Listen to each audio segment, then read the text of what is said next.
잘 벌고 잘 살자. 네, 안녕하세요. 굿모닝 팍스 인베스테이너 진행을 맡은 이세란 이주원입니다. 네, 오늘도 비가 내렸는데 여러분 다들 우산 챙기셨나요? 어제는 그렇게 맑더니만 오늘은 또 비 소식이 종일 들려오곤 하는 것 같습니다. 이렇게 우리 굿모닝 인베 보시기 전에 오늘 날씨 확인해 보시는 습관 가져보시면 좋을 것 같습니다. 또 그리고요, 제가 화요일, 목요일 주로 인사를 드리잖아요. 네. 그래도 다음 주에 공교롭게도 딱 화요일, 목요일, 공휴일이더라고요. 저는 인사를 못 드려서 조금 아쉽긴 하지만 우리 주원 씨는 그날 어떤 예정이 있나요? 다음 주 생각은 제가 좀 미리 해놓지는 않았는데 아마도 저의 특성상 좀 그냥 쉬면서 딩가딩가 놀면서 이렇게 집에서 좀 보내지 않을까 싶은데 세란 씨는 날씨도 좋은데 뭐 계획 있으세요?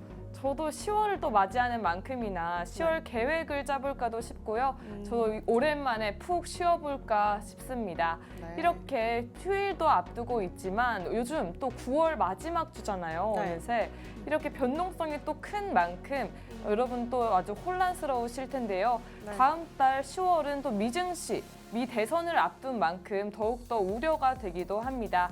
이렇게 우려가 심할 때는 우리 굿모닝 팍스 테이너 맞아. 함께 살펴보시면 좋겠죠? 네, 맞습니다. 오늘 방송에서도 이렇게 변동성 많고 우려감 많은 시청자 여러분들을 위해서 저희 팍스 인베스테이너에서 핫 이슈부터 경제 지식까지 그리고 국내, 미국 증시 브리핑까지 준비했으니까요. 끝까지 기대해 주셔도 좋겠습니다. 네, 오늘 굿모닝 팍스 테이너도 활짝 열어볼까 합니다. 오늘 시작도 역시나 우리 주원 씨의 국내 브리핑 시간입니다. 네, 맞습니다. 이제 코스피에서는 중국 경기 부양책 영향에 이 중국 경기 민감주들 다 같이 반등하는 모습 보여줬습니다.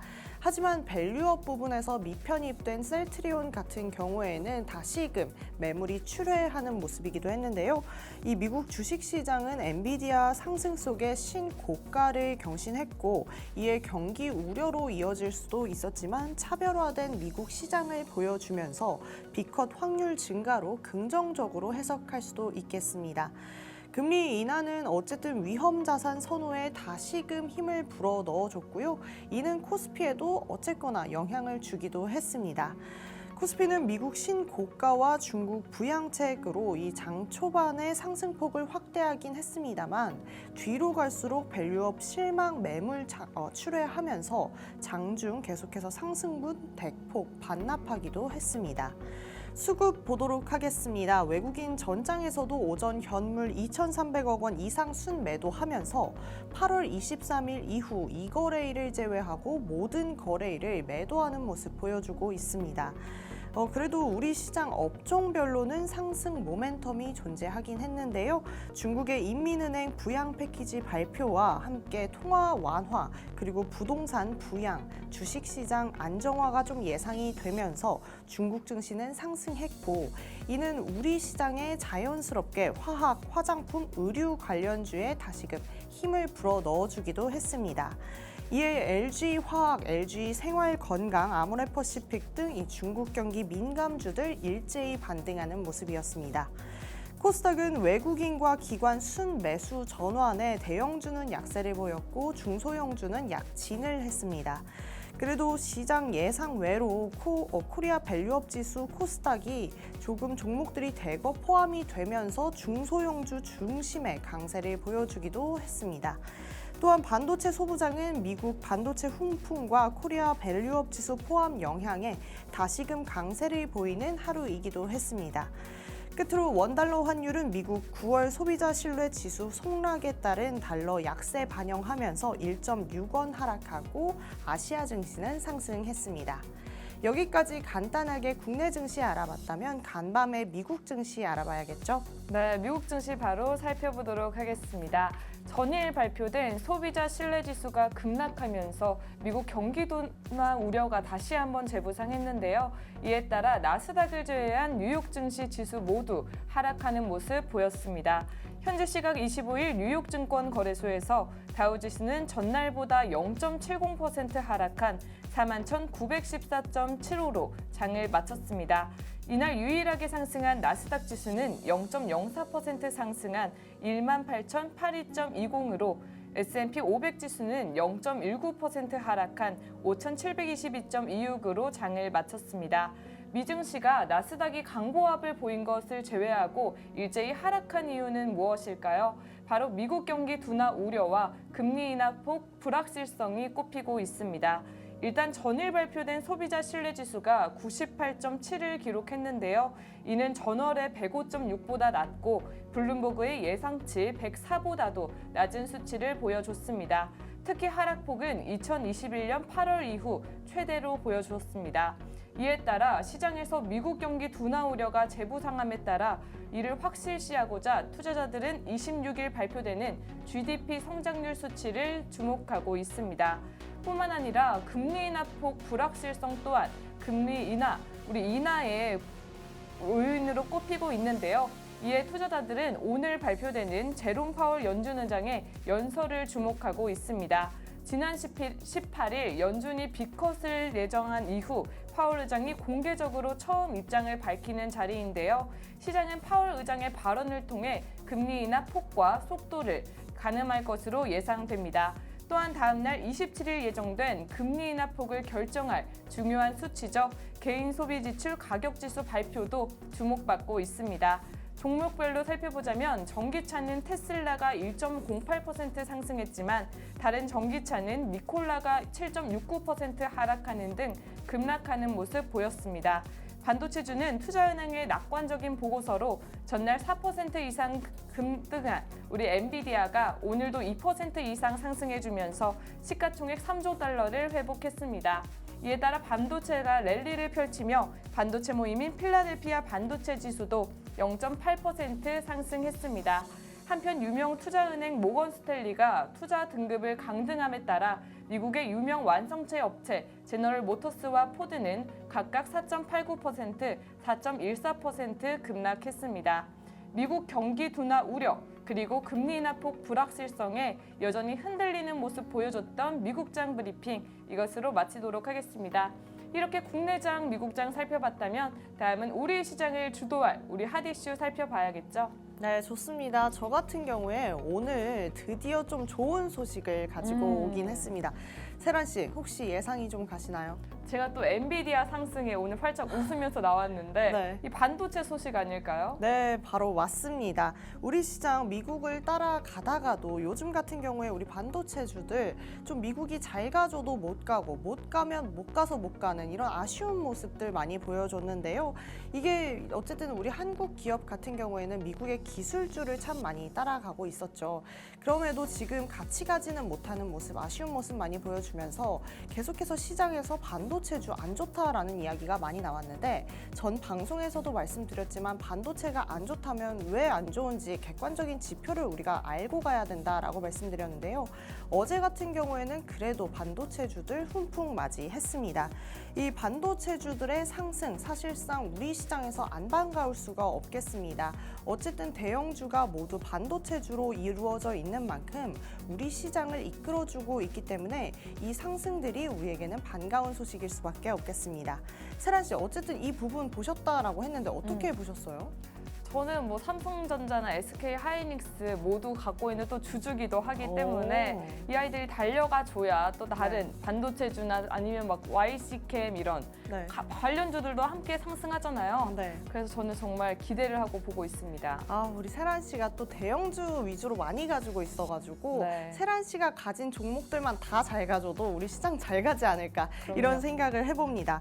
어쨌든 삼성전자와 하이닉스 기대 여기서 멈추지 않았습니다. 정부가 한국 주식시장 저평가를 좀 해소하고자 추진 중인 이 밸류업 프로그램에 삼성전자와 하이닉스가 포함이 된 것인데요. 우리가 예상했던 금융 관련 종목들 이외에도 이 성장 기대주들을 고르게 편입해서 시장 전반의 성장을 이룰 수 있도록 전략을 짠 것으로 보여집니다. 앞으로도 우리 대장주들이니만큼 삼성전자와 하이닉스 잘 가줬으면 좋겠다라는 기대가 생기는 것 같습니다. 저번 주에 제가 화장품주에 대해서 좀 말씀을 드렸었는데 우리 세란 씨가 그래도 화장품주 좋게 보고 있다 이렇게 말씀드렸는데 네. 혹시 추가 매수한 부분이 있나요? 제가 그때 막 인디 브랜드나 아니면 네. 추석을 앞두고 어머님들 화장품 추천드린다 했었는데 네. 아무래도 요즘 제가 묶여 있는 게 많다 보니까 네. 추가 매수는 하지 않았습니다. 아, 더 살 곳은 없었다? 아, 네. 그래도 아쉽네요. 이 화장품 관련주들 사실상 중국 수출에 굉장한 영향을 받는다라고 전해드렸었는데요. 어제 이 화장품주들 이 중국 대규모 경기 부양책과 함께 기대를 받으면서 상승해줬습니다. 특별히 이 코스맥스와 아모레퍼시픽의 상승이 좀 두드러지는 하루였는데요. 아마 중국 매출 비중이 굉장히 높기 때문에 경기 부양책의 수혜를 받을 것으로 우리가 좀 예상을 하면서 잘 가준 것으로 보여집니다. 사실상 한국도 중국도 경기 둔화 추세가 나아질 기미가 좀 보이지 않는 와중에 중국 같은 경우에는 경기 부양책을 적극적으로 시도하겠다라고 해줬고요. 앞서 말씀드린 것처럼 국내에서는 밸류업 프로그램도 굉장히 많이 추진을 하겠다라고 적극적인 모습 보여주고 있죠. 어쨌든 국내든 중국이든 이 프로그램들이 잘 나가줘서 우리가 효과를 톡톡하게 봐서 경기가 좀 살아나면 좋겠다라는 생각을 해보는데요. 세라 씨, 이렇게 해서 경기가 좀 부양이 된다라고 하면 가장 기대되는 게 어떤 게 있으세요? 아무래도 주식시장 우리 코스피가 3천을 좀 찍어주는 게 좋지 않을까 그런 기대 한번 해봅니다. 네, 정말 꿈의 숫자 과연 이룰 수 있을지 기대해 보도록 하겠습니다. 오늘 저의 핫이슈는 좀 기대감을 품고 여기서 마무리하고요. 우리 세란 씨가 준비한 핫이슈 전해주세요. 네, 제가 준비한 핫이슈는요. 폭염으로 인한 배춧값 쇼크입니다. 요즘 여름, 이번 여름 유독 더웠잖아요. 네. 우리 주원 씨는 어떠셨나요? 덥기도 더웠는데 뭐 날씨가 정말 이게 한국이 맞나 싶을 정도로 비가 왔다가 막 바람이 불었다가 장난이 아니긴 했죠. 네, 맞아요. 저도 정말 더위를 덜 타는 편이다 이렇게 말하곤 했는데 이번 여름은 진짜 한시도 에어컨을 끈 적이 없는 것 같습니다. 저와 같은 분들이라면 8월 전기요금 고지서 받아보시고 한숨을 푹푹 내쉬고 있지 않을까 싶은데요. 정말 저도 7월보다 8만 원이 더 나와서 정말 깜짝 놀랐습니다. 하지만 이런 긴 여름, 긴 폭염이 저희만 힘든 게 아니었나 봅니다. 우리 배추와 시금치도 정말 힘든 여름을 보인 것인데요. 오늘은 금상추에 이어 찾아온 배추값 금배추 찾아봤습니다. 금배추라 한다 해도 배추값이 얼마나 하겠어 했는데 2만 원을 돌파했다고 합니다. 한 폭이에요? 네. 오. 2만 원이 넘는 배추 어떠신가요? 안 먹죠, 안 먹죠. 저도 오늘은 약간 이제 김치를 좀 끊어야 되지 않나 이런 생각을 또 해보곤 하는데요. 지난 20일 우리 배추 한 포기의 소매 가격이 8,989원으로 1년 전과 비교해 45.2% 상승했다고 합니다. 40% 넘는 상승률이라니 저의 주식창에서 봤으면 정말 좋았겠지만 네. 이게 배추값 상승률이라니 더욱더 쓰리기도 한데요. 하지만 이 소매 가격은 대형마트, 전통시장 등에서 소비자들에게 판매하는 가격으로 정말 평균 가격입니다. 대구 칠성시장에서는 이미 가격이 1만 3천 원을 넘어섰고요. 서울 복조리시장은 1만 3,700원, 경동시장도 1만 3,300원에 배추를 판매하고 있다고 합니다. 한 온라인 커뮤니티에서는 한때 배추 가격이 2만 2천 원으로 표시된 게시글이 올라오기도 했다고 합니다. 정말 2만 원이 넘는 배추라니 김치를 끊어야 되나 하는 분들도 많을 것 같은데요. 그렇다면 배추가 왜 이렇게 비싸졌는지도 알아봐야겠죠. 배추값은 여름이 본격적으로 시작되었던 6월부터 꾸준하게 상승해 왔습니다. 배추는 주로 18도에서 20도, 정말 낮은 온도에서 정말 잘 자라주는 대표적인 저온성 채소인데요. 이에 우리 강원도 고랭지에서 대부분 재배가 되는데 강원 지역 기온마저 30도를 넘어서면서 상품성 좋게 자라기 어려웠던 것으로 보입니다. 뿐만 아니라 여름 배추 재배 면적이 전년보다 축소되면서 생산량 자체가 줄어든 점도 가격 인상의 중요한 요인으로 꼽히고 있습니다. 하지만 배추값이 비싸다고 김치를 포기할 한국인이 아니죠. 배추값 쇼크에 농림축산식품부는 당분간 중국에서 신선 배추를 수입하겠다라고 밝혔습니다. 이처럼 공급 물량 조절을 위한 정부 차원의 배추 수입은 올해가 5번째라고 합니다. 오늘 이렇게 금배추 함께 살펴봤는데요. 정말 오르지 않는 것은 내 월급뿐이다 라는 말이 유독 와닿았던 핫이슈가 아닐까 싶습니다. 이렇게 핫이슈도 살펴봤다면 다음은 우리 생활 속에서 접목할 수 있는 경제 이야기 시간이죠. 네, 오늘은 맞습니다. 어떤 이야기 준비해 주셨나요? 오늘 생활 속의 경제 이야기 시간에서는요, 우리가 경제 활동을 할 때 꼭 알아야 하는 주제를 세란 씨와 편하게 대화하면서 풀어보도록 하겠습니다. 네, 좋습니다. 오늘은 정말 많은 분들이 관심을 가질 만한 주제 준비해 왔는데요. 바로 인플레이션과 금리 정책에 대한 이야기입니다. 요즘 뉴스를 보면 금리 인상, 금리 인하 정말 많이 보이는데 여러분 잘 모르시는 분은 왜 금리를 올리거나 내리는지 또 한 이런 정책들이 어떤 영향을 주는지 잘 모르실 것 같아요. 네, 맞습니다. 어쨌든 금리 정책이라는 것 자체가 우리 경제에 전반적으로 굉장한 영향을 주고 있기 때문에 꼭 알아야 할 부분인 것 같은데요. 그래서 인플레이션까지 해서 우리 다시 한번 천천히 짚고 넘어가는 시간 가져봤으면 좋겠습니다. 세란 씨, 인플레이션부터 시작해 볼까요? 네, 좋습니다. 인플레이션 간단하게 말씀드리자면 물가가 계속해서 상승하는 영향, 그런 현상을 의미하는데요. 일반적으로 경제가 상승하면 자연스럽게 물가가 상승하기는 하지만 너무 빠르게 물가가 오르면 우리 생활에 큰 영향을 미치게 됩니다. 예를 들어 매일 사는 물건의 값이 갑자기 너무 빠르게 오른다면 소비자들이 느끼는 경제적 부담이 정말 커지겠죠. 그래서 우리가 시장 볼 때 이 물가가 올랐다라는 걸 체감하곤 하잖아요. 네. 그럴 때 이제 인플레이션이 오른 거겠네요. 네, 맞습니다. 그리고 우리 인플레이션이 일정 수준을 넘어가게 되면 중앙은행에서는 금리 인상 같은 정책을 통해 물가 상승을 억제하려고 하고 있습니다. 그 이유는 금리가 오르면 돈을 빌리기 위한 비용이 높아져서 사람들이 돈을 덜 쓰게 되고요. 이렇게 소비가 줄어들게 되면 물가 상승이 완화될 수 있기 때문입니다. 어쨌든 그럼 금리 인상이라는 것 자체가 이 인플레이션을 잡겠다라는 목표로 추진되는 정책이라고 볼 수가 있는데 그러면 이 마냥 좋을 수는 없을 것 같아요. 대출을 많이 받으셨거나 아니면 네. 집을 사려는 분들에게는 굉장한 부담으로 와닿을 수 있을 것 같아요. 그렇죠. 금리 인상이 한편으로는 이렇게 물가 안정에 도움을 주면서도 한편으로는 대출자나 기업에게는 정말 부정적인 영향을 미치는 경우도 있습니다. 예를 들어 주택담보대출을 받은 가게나 아니면 사업 확장을 위해 많은 대출을 받았던 기업들에게는 이자 부담이 커지기 때문에 경제 활동이 위축될 수도 있습니다. 네, 금리가 이렇게 우리에게도 기업에게도 많은 영향을 준다라고 하는 거 보면서 이런 것들을 고려해서 중앙은행이 좀 금리를 조정하는 건가요? 네, 맞습니다. 우리 중앙은행은 경제의 여러 지표들을 분석하면서 금리 정책을 결정합니다. 인플레이션율, 실업률, GDP 성장률 등 다양한 데이터를 종합해서 금리를 올릴지 내릴지를 결정하는데요. 이를 두고 통화 정책이라고 부르곤 합니다. 그러면 통화 정책은 중앙은행이 경제 상황을 조정하기 위해서 통화량과 네. 이 금리를 조정하는 정책이라고 볼 수가 있겠네요. 쉽게 말해서 시중에 돈이 너무 많이 돌면 이제 돈 그만 쓰세요 하고 금리를 올리고 반대로 이 소비가 너무 위축돼서 경기가 침체되면 이제 돈을 좀 쓰세요 이렇게 하면서 돈을 풀어서 금리를 낮추는 그런 현상이겠네요. 네, 맞습니다. 금리를 낮추면 사람들이 더 많은 돈을 빌려서 소비나 투자를 하게 되고 그렇다면 경제 활동이 정말 활발해지겠죠. 반대로 금리를 높이면 소비나 투자가 줄어들어 경제 활동이 약간 위축될 수는 있지만요. 우리 경제가 안정되는 효과도 볼 수 있다는 점 있습니다. 그래서 경제 정책은 경제를 안정시키기 위한 매우 중요한 도구로 활용되고 있습니다. 사실 지금까지도 그랬지만 금리 인상이라는 것 자체가 굉장히 부담으로만 좀 느껴졌었는데 네. 이런 이유가 있다라고 하면 조금은 납득을 할 수 있는 상황이 되지 않을까 싶습니다.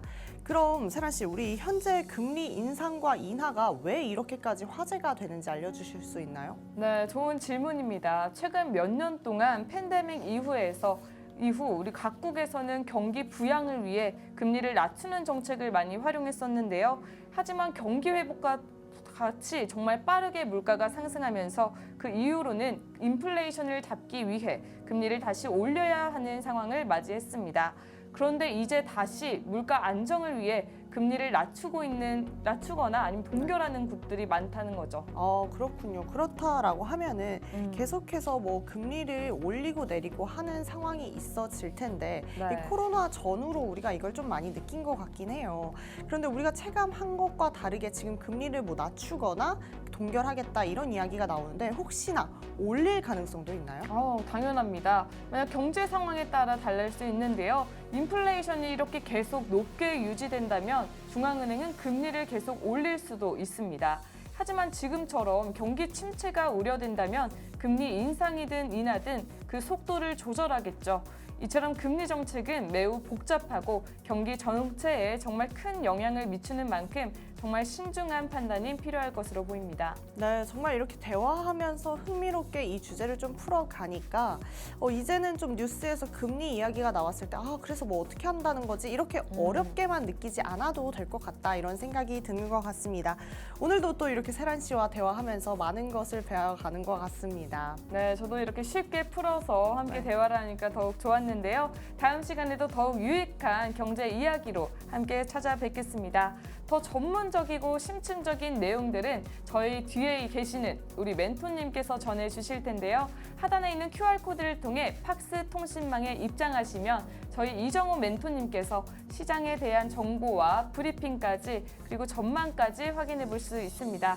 또한 우리 유튜브에서 확인할 수 있는 방법도 있죠. 네, 팍스 통신망이 우리 가정통신문처럼 이렇게 신문처럼 읽는 거라면 우리 동영상 간편하게 볼 수 있는 방법도 있습니다. 유튜브에 팍스탁 치고 들어가시면요. 저희 팍스 인베스테이너가 재미있고 유익한 정보들 많이 준비해놨고요. 더불어서 많은 투자자분들에게 도움이 될 수 있는 우리 전문가들의 투자 의견까지 보실 수 있으니까요. 이 부분 꼭 유익하게 챙겨가셨으면 좋겠습니다. 네, 그럼 저희는 또 2부에서 찾아뵙겠습니다. 그때까지 채널 고정! 고정!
네, 안녕하세요. 팍스 인베스테이너. 이번 시간은 정말 따끈따끈한 핫 이슈를 쉽고 재미있게 딱 정리해서 전달해드리는 세란 버핏의 돋보기 퀴즈 시간입니다.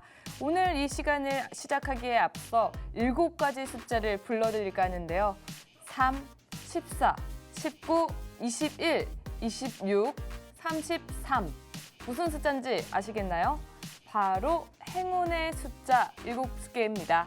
6개의 숫자를 모두 맞히면 되는 간단한 게임이죠. 바로 로또 번호인데요. 지금 당장 사러 가시겠다고요? 이 한마디만 드리겠습니다. 제가 드린 번호는 제한일 뿐 당첨을 보장하지는 않습니다. 네, 오늘 세란 버핏의 돋보기 퀴즈 어떤 주제일지 예상이 가시나요? 맞습니다. 바로 로또인데요. 오늘은 이 로또에 대해서 자세히 살펴보도록 하겠습니다. 우리 주원 씨에게 질문 하나 드릴까 하는데 네. 혹시 주원 씨 로또 해보셨어요? 아니요, 저는 로또는 해본 적 없어요. 한 번도 안 해봤어요? 네. 그럼 로또의 정식 명칭이 뭔지 아시나요? 로또 아닌가요? 복권? 로또 645입니다. 어. 저도 이 645는 지금 처음 알았는데 네. 무슨 뜻인지 아시겠나요? 저게 45분의 6으로 저는 보이는데 맞아요. 45분의 6의 확률이다? 그냥 45개의 숫자 중에 6개를 맞히면 된다. 아. 라는 뜻을 가지고 있습니다. 네. 이렇게 총 45개의 숫자 중에 6개를 맞추면 되는데요. 매주 토요일 밤 8시 35분에 MBC에서 추첨 결과를 밝힌다고 합니다. 일치하는 숫자의 개수에 따라 당첨금을 지급하는 방식의 게임입니다. 그렇다면 한 번도 해본 적이 없다고 하는데 현재 복권을 어떻게 살 수 있는지 한번 함께 맞춰볼게요. 자, 한 게임당 얼마 정도 할 것 같나요? 한 게임당 제가 알기로는 한 5,000원? 한 줄이에요. 한 게임 한 줄. 한 줄이요? 네, 한 줄당 그럼 더 싼가요? 싸죠. 한 1,000원? 네, 한 줄당 1,000원 맞고요. 네. 그럼 OMR 한 장에 몇 게임 정도 될까요? 아, 어렵다. 5 어려워? 게임? 오, 맞아요, 맞아요. 그래서 구매할 수 있는 공간은 어딜까요? 동행 복권 허가 판매처. 판매처 또 편의점? 오, 정답입니다. 오, 어떻게 다 맞추셨어요. 한 게임당 1,000원이고요. 최대 5줄까지 하나의 OMR에 들어간다고 합니다. 그리고 동행 복권의 허가를 받은 편의점이나 아니면 로또 판매점에서 이 판매를 할 수 있다고 하는데요. 그렇다면 구매 방식은 또 수동, 자동, 반자동 이렇게 있어요. 네. 수동은 뭘까요? 직접 제가 써서 아까 불러주신 어. 것대로 써가지고 제출하는 거예요. 맞아요. 그럼 자동은? 그냥 랜덤으로 기계가 뽑아주는 거예요. 맞아요. 그럼 자동 어떻게 구매하는지 아시나요? 아니요, 모르는데요. 몰라요? 네. 그냥 가셔가지고 네. 저 5,000원어치 주세요 하면 5줄 이렇게 뽑아주시고 3,000원어치 주세요 하면 3,000원 뽑아주시고 하는 방식이에요. 그렇구나. 그럼 반자동은 또 뭘까요? 반자동은 뭔가요? 약간 둘을 이거는? 섞어보세요. 이제 편의점에서 어. 주인분이 써서 준다.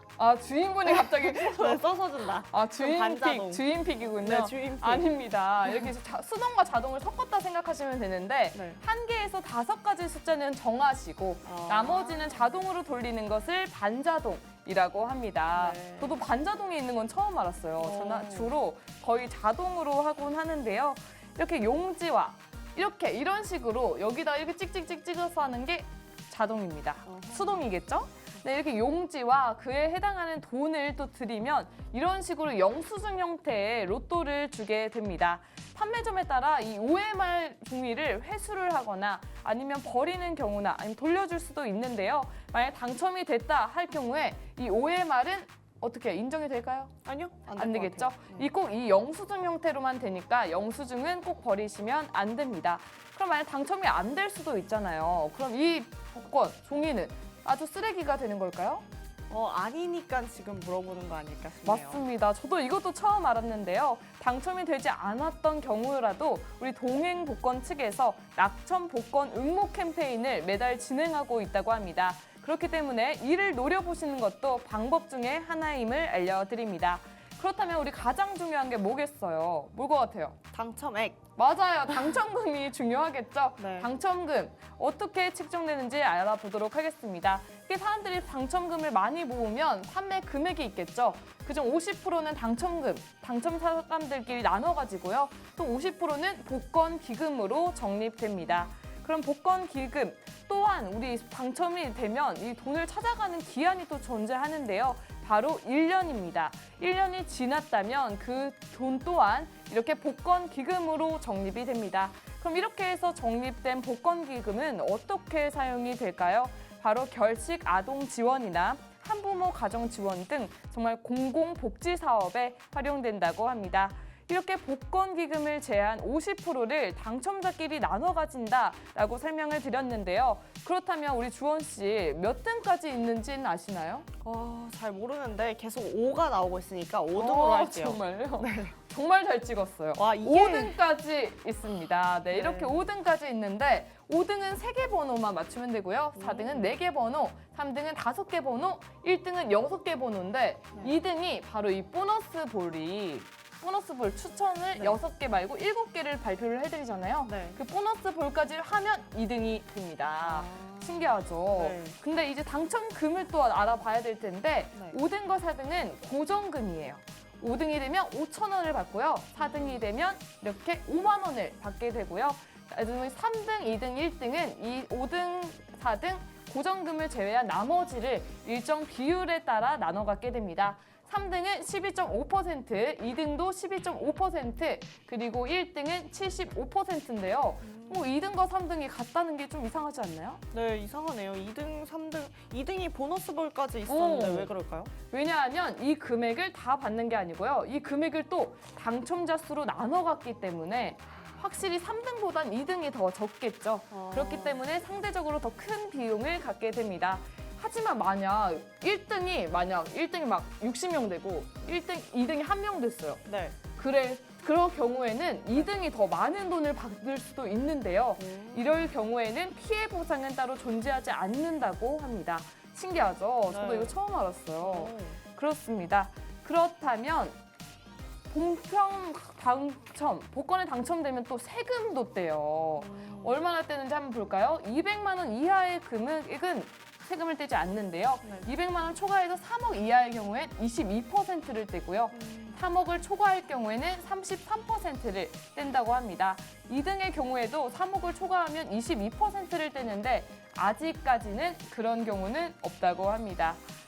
네, 만약 주원 씨가 1등에 당첨이 됐어요. 네. 그럼 뭐 하고 싶으세요? 일단 세금 낼게요, 진짜. 세금 내고.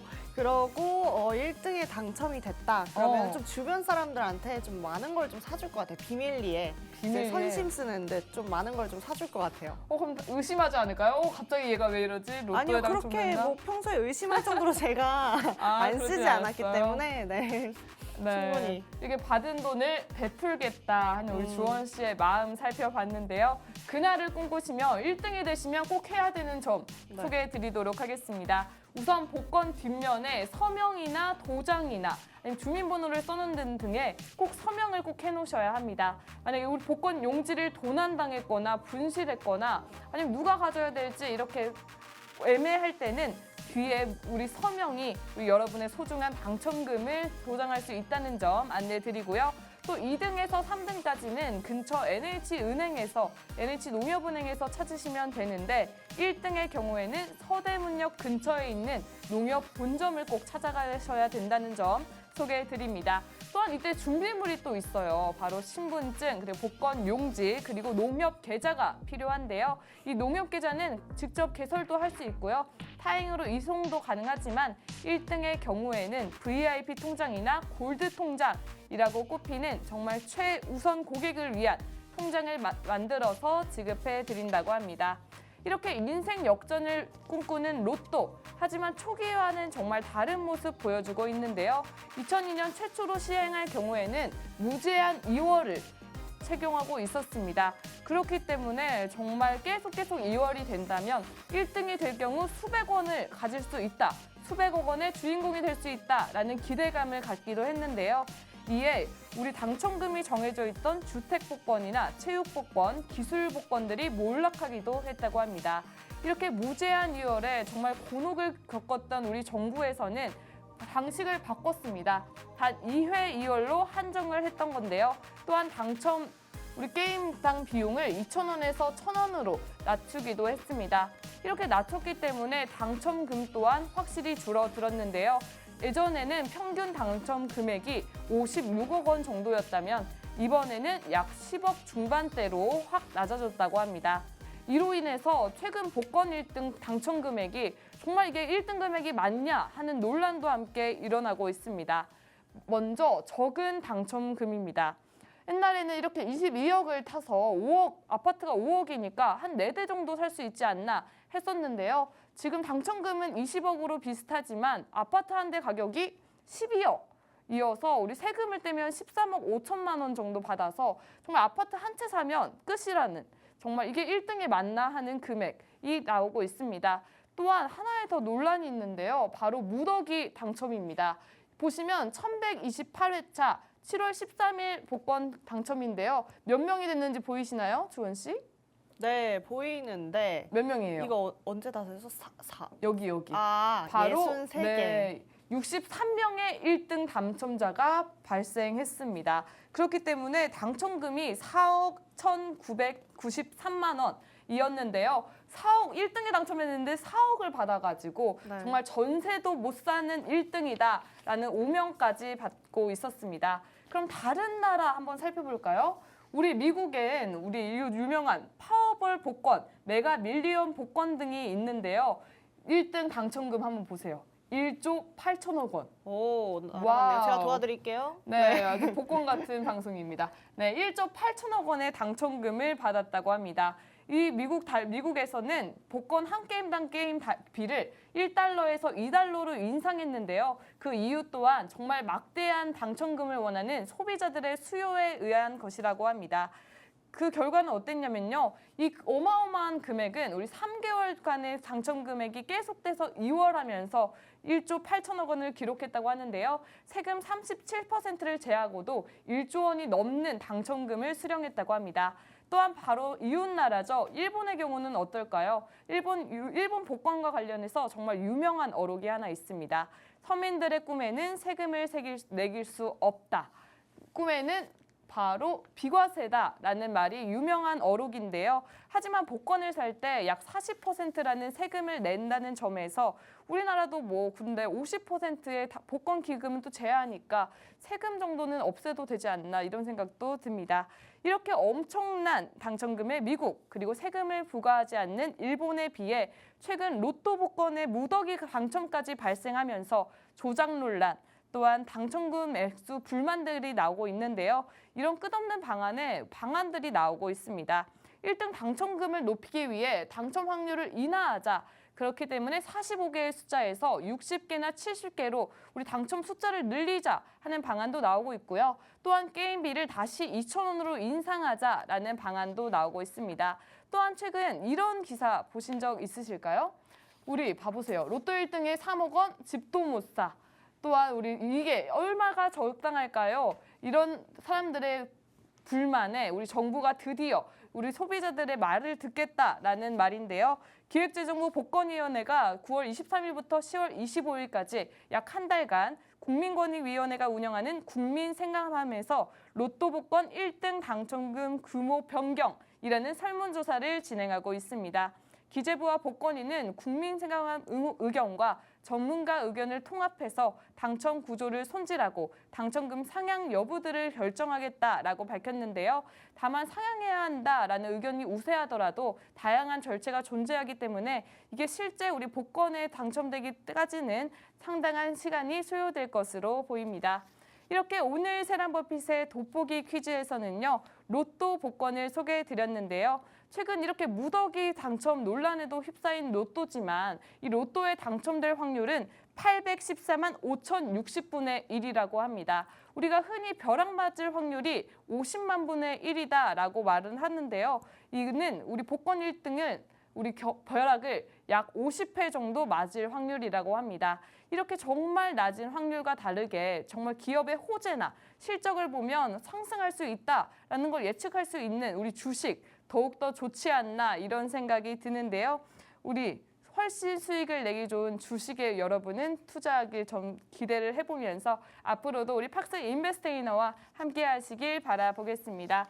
오늘 세란버핏의 돋보기 퀴즈는 이것으로 마치고요. 바로 이어서 우리 주원 씨의 시간이 이어지니까요. 그때까지 채널 고정!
네, 이렇게 바톤을 이어받아서 주사인 볼트 타임이 다시 돌아왔습니다. 오늘은 또 어떤 특별한 이야기와 퀴즈가 준비되어 있을지 함께 기대해 보시면서 출발해 보셔도 좋겠습니다.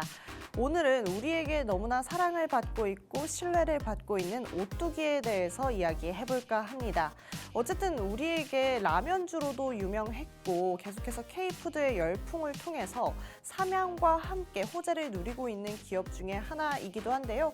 오늘 이 착한 기업 오뚜기 한번 알아보는 시간 가져보도록 하겠습니다. 이제 어제장에서의 오뚜기입니다. 시세가 지금 중간쯤 와 있고요. 요즘 삼양, 삼비디아라는 이야기를 들으면서 잘 나가주던 우리 삼양이 3분의 1 토막이 나기도 했습니다. 그런데 그에 반해서 우리 오뚜기는 견조한 주가의 흐름 보여주고 있었죠.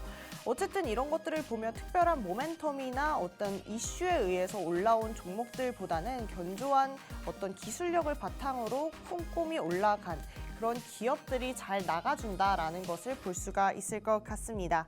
어쨌든 삼양에서 나온 매물들이 오뚜기에 몰린 경향도 있을 거고요. 이렇게 탄탄한 오뚜기가 상대적으로 안정적인 주가를 보여줬다라고도 말씀드릴 수 있을 것 같습니다. 제가 얼마 전에 백종원 씨와 이 더본코리아에 대해서 이야기할 때 잠깐 출연하셨던 분이죠. 함영준 지금 오뚜기 회장이십니다. 이 두 분은 정말 재밌는 관계다라고 말씀드렸는데요. 이분이 백종원 씨와 군대 선우임 사이라고 말씀드렸었습니다. 이 다시마 2개 오동통면 기억하시는 분들 계실까요? 백종원 씨가 골목식당에서 회장님께 전화해서 다시마 2개 안 돼요? 해가지고 이 다시마 2개 들어간 오동통면 나오기도 했었고요. 이 백종원 씨가 함께한 이 진 비빔면도 지금 출시 중이기도 하죠. 계속해서 이렇게 신뢰와 사랑을 받고 있는 백종원 씨와 함께 콜라보를 진행하고 있는 오뚜기. 정말 마케팅적으로도 똑똑하게 잘 가고 있지 않나 싶은데요. 이렇게 군대를 통해서 귀한 인연이 되어서 지금은 정말 서로에게 이익이 되고 윈윈하는 관계가 된 이분들의 관계가 굉장히 부럽습니다. 어쨌든 저와 수민 씨, 세란 씨도 우리 방송을 통해서 만나긴 했지만 서로 정말 잘 성장을 해서 나중에는 좋은 인연이 되기를 한번 바라봅니다. 어쨌든 이제 우리가 잘 알고 있듯이 오뚜기는 참 많은 일들을 식품 업계에서 하고 있습니다. 지금 트렌드를 잘 파악을 해서요. 중식 간편식을 또 내놓기도 했다라고 합니다. 우리 배달 음식으로 마라샹궈 이런 거 많이 드시죠. 마파두부 이런 거 많이 드시는데 사실상 가격이 조금 많이 나갑니다. 그런데 우리가 이런 트렌드를 좀 파악을 해서 간편식으로 3분 카레처럼 편안하게 그리고 싸게 먹을 수 있는 방법을 오뚜기가 좀 출시를 해줬다라고 하니까 오뚜기가 굉장히 똑똑한 기업이 아닌가라는 생각이 드는 것 같습니다. 지금 해외로도 그 간편식이 굉장히 잘 나가고 있습니다. 대표적으로 라면 있겠고요.